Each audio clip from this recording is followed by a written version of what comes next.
مساء الورد والفل والياسمين الأحلى متتبعات. نبداو الفيديو تاع نهار اليوم بالصلاة والسلام على رسول الله سيدنا محمد.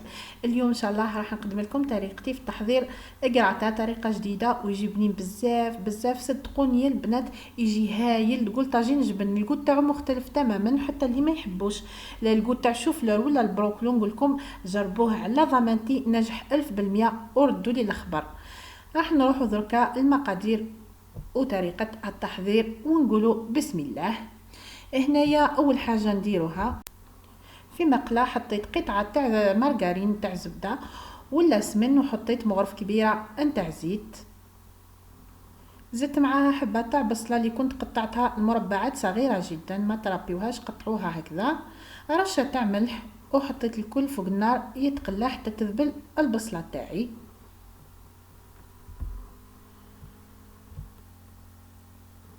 بعد ما ذبلت البصله تاعي وتغير اللون تاعها، هنايا زدت كميه مصدر الدجاج تقريبا واحد 250 غرام اللي قطعته مربعات صغيره، كميه قليله برك تكفيكم. وخليت هذاك الدجاج يزيد يطيب مليح مع البصله على نار هادئه. ومع الاخير زدت له رشه تاع كمون وسنه تاع ثوم، خلطت شويه وطفيت وخليت الدجاج تاعي والبصل تاعي يبرد.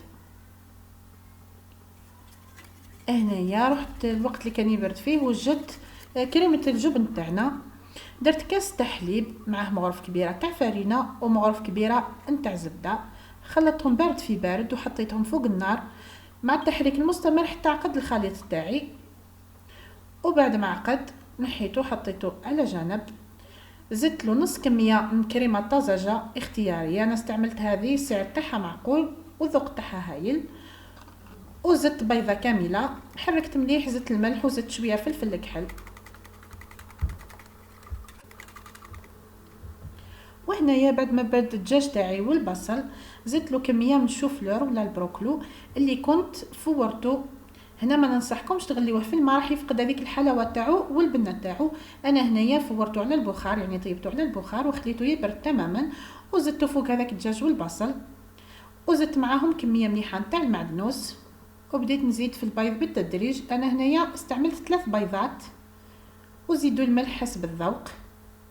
خلطوا الخليط كامل حتى يتجانس. من جهه حكمت هذه الغامكان تاعي وهذه البيراكس دهنتهم شويه زبده، وحطيت كميه من الخليط تاعي.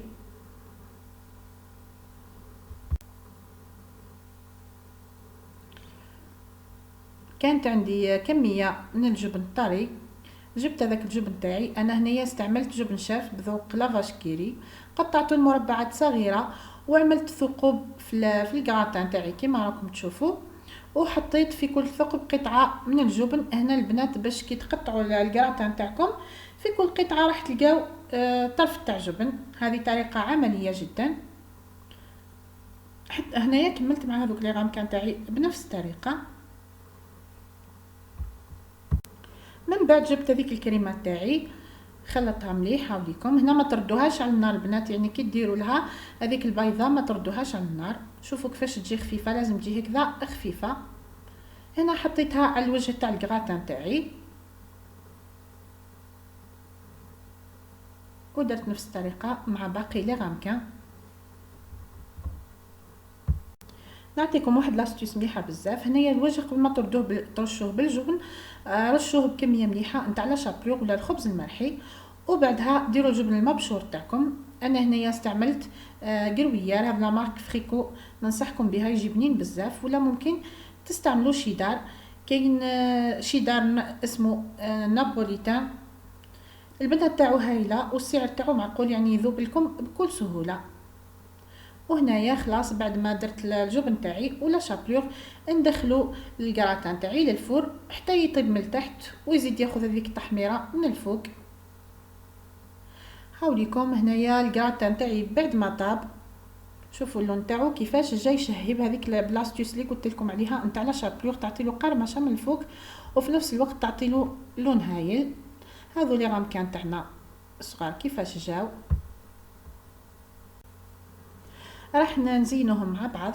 هنايا حطيت شويه من سلطه حشيش، سلطه خضراء، وزينتها بحبات تاع الزيتون، وحطيت هذوك لي غامكان تاعي الصغار وزينتهم من فوق بحبات تاع زيتون بنفسجي. هذا هو الشكل تاعهم، شوفوا كيفاش جاو باهيين وبريزونطابل.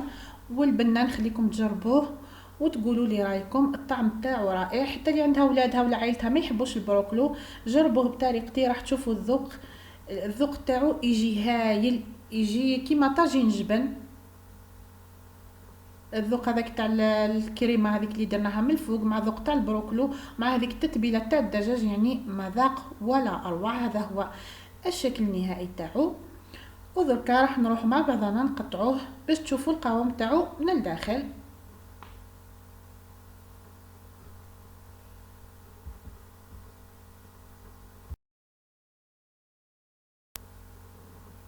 راح نقطعوه قدامكم باش تشوفوه كما قلت لكم الشكل تاعو من الداخل. هاوليكم هنايا راني ديت قطعه منه، شوفوا البنات كيفاش يجي حكم روحه، يعني ما يتفتتش.